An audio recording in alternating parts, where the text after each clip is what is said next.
gaat steeds beter met Nederland. Na jaren van crisis en bezuinigingen trekt de economie weer aan en komen er banen bij. Maar niet iedereen merkt iets van deze toenemende welvaart en de kansen die erbij komen. Zo zijn er in Nederland 400.000 kinderen die in armoede opgroeien. Voor deze kinderen is het geen vanzelfsprekendheid dat zij mee kunnen op schoolreisje of mee kunnen sporten. Deze kinderen verdienen ook een plek in de samenleving. En daar maakt de Partij van de Arbeid zich sterk voor.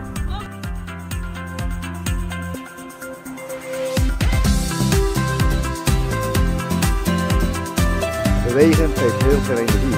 Bewegen geeft heel veel plezier. En goede sport zorgt ervoor dat je samen met anderen op een goede manier sport. Dat je leert om te gaan met winnen en verliezen. Dat je leert om jezelf tegen te komen. Nou, eigenlijk is het hartstikke goed voor je leven verder als je groot bent. En daarom sta ik er voor 100% achter. De Partij van de Arbeid wil 100 miljoen extra per jaar uittrekken voor kinderen die in armoede opgroeien. Zodat ook deze kinderen kunnen meedoen op school en met de sport. Dat is waar de Partij van de Arbeid zich sterk voor maakt.